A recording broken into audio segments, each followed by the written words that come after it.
comincio subito e vi faccio osservare una cosa. Smart Destinations dell'End of Venice, Vision 2026, è la rete innovativa regionale ufficialmente riconosciuta dalla Regione a fine 2019. Il nome esteso mi pare evocativo per tutto quello che abbiamo sentito oggi. In realtà le destinazioni, le OGD per quanto riguarda il Veneto, credo che stiano per cambiare pelle. Cioè più che a promuovere la destinazione devono cercare di costruire domanda dopo la pandemia. Per costruire domanda devono anche loro, diciamo, evolvere da destination marketing a destination management. È un percorso credo inevitabile, però è una mia opinione questo, ma lo stesso assessore Stefano Marchioro più volte, ma anche Candoni, hanno evocato questa possibilità. Per cui ecco, la visione di questa rete innovativa regionale è proprio quella di smartizzare l'economia del turismo, se ci riesce. Solo una battuta sulla rete che si chiama RIR, Smart Land, in maniera semplice. Questa è stata fondata da Univeneto, 4 atenei veneti, da Confindustria, Confartigianato e Confcommercio regionali, raccoglie 130 soggetti e rappresenta quella rete che evocava e che evoca più volte Italo Candoni, fatta di scienza, università e centri di ricerca, da imprese, quelle del turismo, ma il turismo di oggi olistico, quindi tutta la filiera del turismo, dall'agricoltura all'artigianato, anche all'industria, ai servizi e al commercio, e poi anche da enti e istituzioni. Abbiamo dentro 2 OGD e altre istituzioni, tra cui per esempio Union Camera. Ecco, detto questo, mi avvio subito per cercare di recuperare i tempi. Andiamo avanti. Allora, dopo quest'estate, io credo, non sono l'unico per fortuna, pensare che c'è un nuovo ciclo del turismo. Un nuovo ciclo del turismo, volenti o nolenti, che non sarà più come prima, che stava muovendosi lentamente prima della pandemia, che per la pandemia è accelerato. Allora, questo nuovo ciclo di vita del turismo, chi è cambiato profondamente e probabilmente anche inesorabilmente è il consumatore. Gli elementi che lo caratterizzano, i key trend sono l'incertezza, non mi dilungo su questo, la ricerca di sicurezza, la flessibilità, la second, le prenotazioni, ma anche le cancellazioni, la soggettività, questo turismo lo voglio per me e solo per me, la qualità-prezzo, attento alla qualità ma al giusto prezzo, l'autenticità su cui trascuriamo spesso le nostre considerazioni, la sostenibilità, Sava Sandir, e esperienza però che è uno stadio evolutivo rispetto a quella che conosciamo da 10 anni. L'esperienza non è la messa in scena di uno spettacolo, quella che vuole, è l'esperienza quella di apprendere qualche cosa per cambiare il proprio stato d'animo, il proprio stile di vita. E poi, l'abbiamo detto tutti, mobile first. Viceversa, ecco, il settore dell'offerta del turismo, che è nella parte sottostante, come vedete, dovrebbe adeguarsi a queste mutazioni della sua risorsa primaria, dando affidabilità, superando le incertezze, facendo networking, creando prodotti micro o blended, diversificandosi, comunicando con multicanalità, co-creando con gli operatori prodotti e ovviamente, ormai lo diciamo tutti, fare data driven. Client and digital first. Tuttavia questa è una partita che ancora non è alla pari. Direi che mentre sopra il turista ha tutte queste caratteristiche, queste tendenze, dall'altra parte l'offerta ne sta soddisfacendo 2, 3, siamo 9-3. La partita è ancora lunga, o meglio, il tempo per giocarla è breve, è già finito il primo tempo, siamo al secondo tempo, quindi bisogna che l'offerta trovi il modo di adeguarsi a queste esigenze, neanche tanto latenti ormai da parte della domanda. E come aiutarla? Perché non è capace di capire, manca di risorse, mancano le competenze, Sì, di tutto un po' forse, ma ha bisogno di essere aiutata perché il turismo è stato e deve essere ancora di più un volano di sviluppo dell'economia e della società. E allora parliamo tanto di data driven, benissimo, parliamo tanto di big data, di touch point, ormai lasciamo tracce dappertutto. E questi big data sono utilissimi per quei pochi player mondiali che li utilizzano a fondo con varie tecnologie di cui abbiamo parlato più volte e che sono la realtà aumentata, l'intelligenza artificiale, il blockchain, giustamente come dice, ci ricorda Stefano che sta prendendo il sopravvento su tante altre cose, e gli algoritmi. Ecco, tutto questo in qualche modo dovrebbe arrivare alla cima della piramide e soddisfare e far cambiare i mercati, i prodotti, la comunicazione, la governance, la tecnologia, l'innovazione di questo sistema territoriale che sono appunto le destinazioni, fatte da imprese, da turisti e governate dalla destinazione. Ecco, questo è teoria. Questo è teoria. Come fare? Chi mette insieme i dati? Chi raccoglie i dati? Oggi abbiamo visto, per esempio, abbiamo sentito parlare dell'ecosistema digitale che non ha messo insieme, ha osservato contemporaneamente una miriade di siti web facendo un'operazione molto bella, molto, molto interessante, però è una parte del problema, ci vuole qualcos'altro. Ecco, noi da qualche tempo, ma in sintonia col piano strategico passato e col piano strategico in fieri della regione, pensato a un ecosistema digitale di natura diversa sostanzialmente. Gli algoritmi hanno bisogno di dati, questo lo diciamo sempre. Allora, i dati devono provenire, devono in qualche modo essere in grado di descrivere diciamo, il consumer journey del turista e quindi non solo l'offerta commerciale in sé per sé, ma anche i servizi, il trasporto e tutto quell'insieme di attività o di occasioni per passare una vacanza che il turista incontra quando si trova in una destinazione o anche prima e dopo essere stato al soggiorno. Tutto questo, le tracce che lasciano diventano big data, ma big data poi riuscirebbero meglio se tutti quei soggetti che vedete nella parte centrale, sopra ecosistema digitale della slide, riuscissero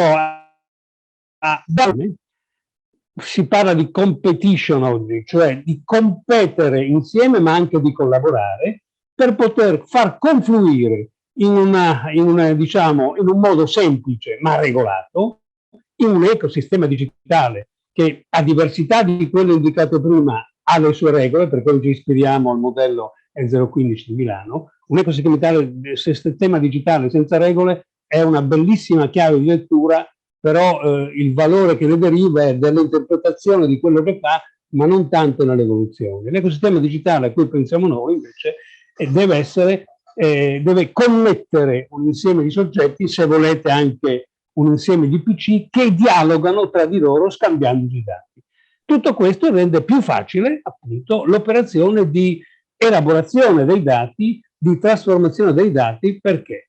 Perché se è vero che gli algoritmi hanno bisogno di dati, è altrettanto vero che gli operatori, soprattutto i micro, hanno bisogno di algoritmi che devono semplificare la loro vita, devono assumere decisioni nella logica data driven in maniera semplice, immediata e continua, perché l'evoluzione sarà continua nei prossimi anni. Ecco allora che l'operatore deve attingere in maniera semplice, economicamente vantaggiosa, a tecnologie, senza per questo aprire uno studio informatico. La microimpresa non può avere, certo avremo i digital angel finalmente, che è una cosa utilissima, perché in realtà il costo è praticamente il costo d'uso, non è il costo dell'investimento, e può essere molto interessante per migliorare le performance del sistema turistico regionale che abbiamo visto oggi. Sono buone, ma potrebbero essere molto migliori in onore ai tanti primati che la Regione Veneto ha in campo del turismo.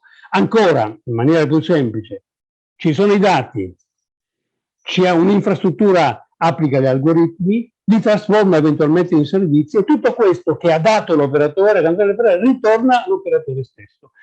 Questo non è più teoria, è di fatto pratica, perché grazie proprio a un bando, diciamo, sulla smart diciamo, strategy della regione, stiamo lavorando con alcune imprese importanti, vi descrivo adesso alcune cose ci sono 4 best practice. Ce n'è una 5, ma credo di destreggiarmi su questo, siccome parla di enoturismo, di turismo enogastronomico, ne parlerò più tardi nel pomeriggio. Allora, il primo caso riguarda, non faccio nomi, ma riguarda un campeggio, diciamo un paese turistico, sono imprese di medie dimensioni, non sono grandi, attraverso le quali durante i mesi estivi soprattutto passano migliaia e migliaia di persone.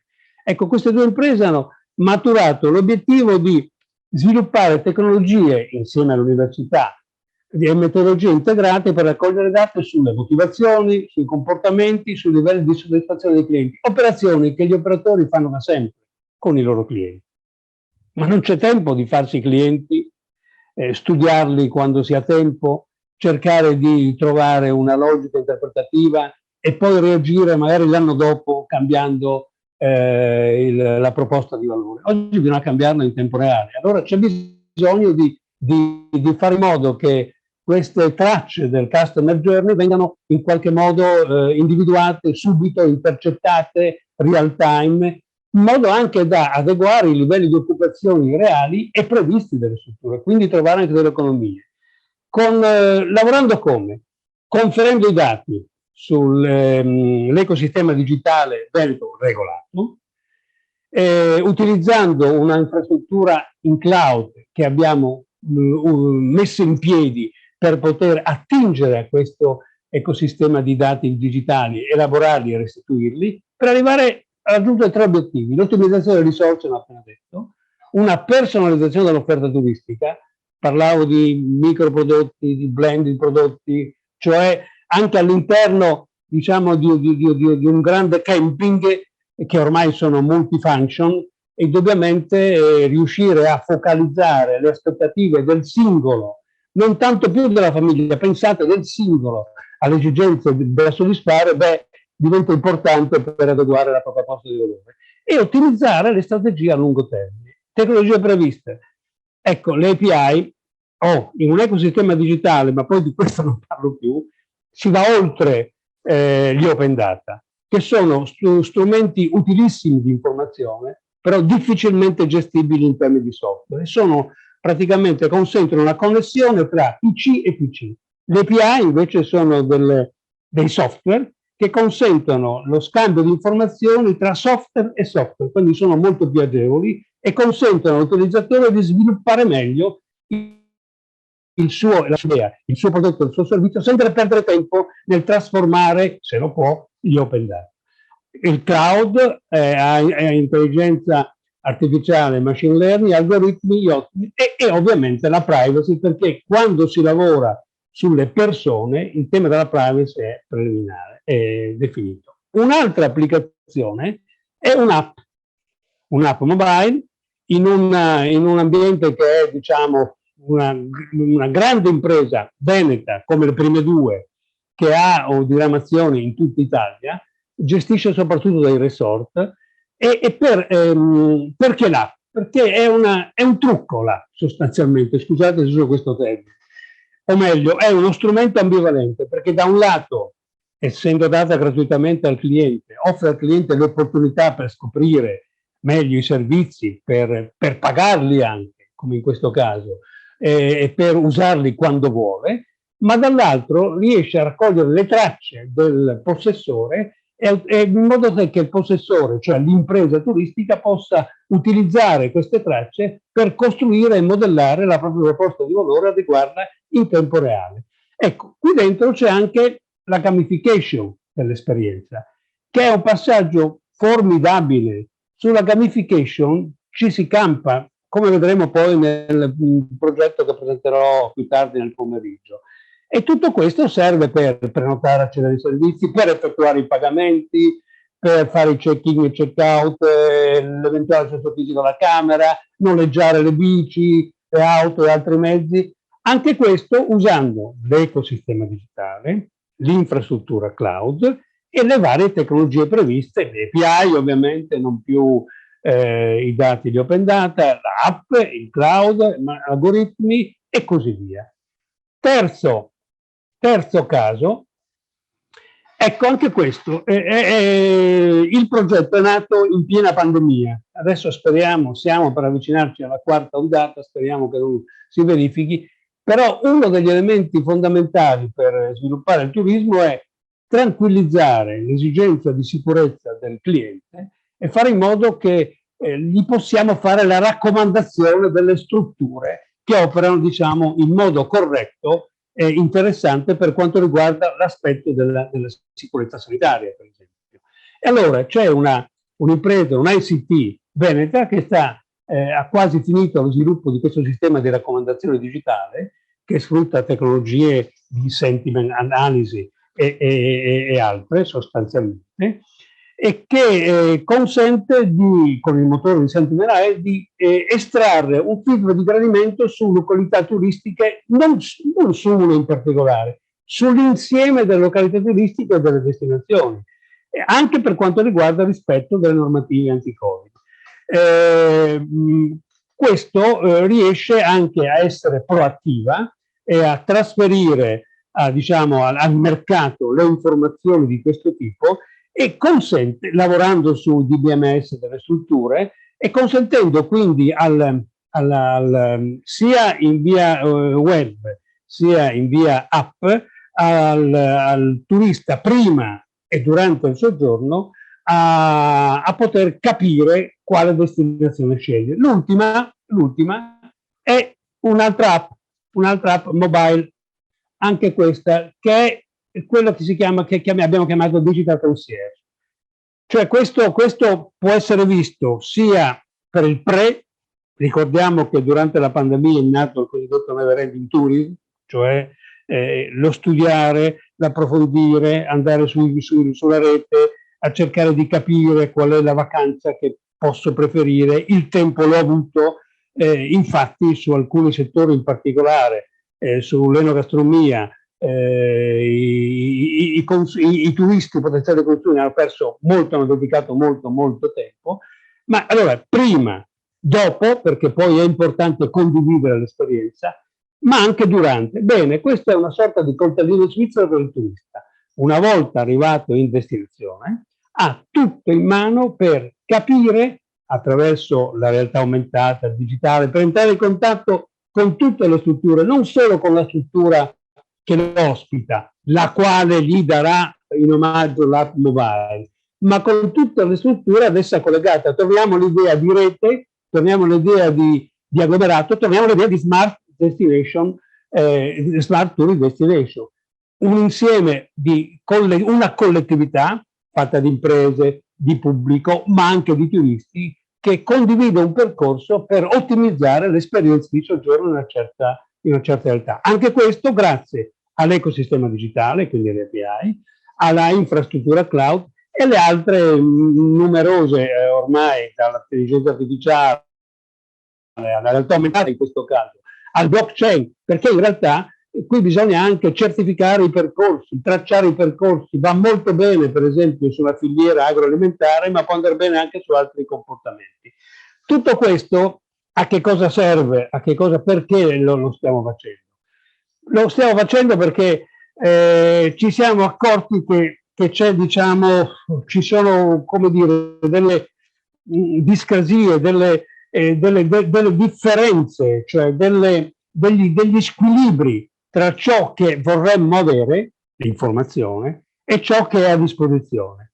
E questo, diciamo, abbiamo bisogno di un maggiore equilibrio, abbiamo bisogno che le informazioni siano non solo appannate dei grandi player, ma siano, non dico soprattutto perché è velleitario, ma siano a vantaggio anche delle piccole e medie imprese, senza dover fare gli investimenti che si può permettere un grande gruppo, proprio per soddisfare meglio la domanda di turismo che sta avanzando, che sta cambiando e che è sempre più digitale e che quindi dialoga molto bene col digitale. Ecco, tutto questo in una logica, questa è una domanda che vi faccio e che ho fatto altre volte e da cui non ho avuto molte risposte. Cioè, dobbiamo credere, operare in ottica di resilienza o di antifragilità?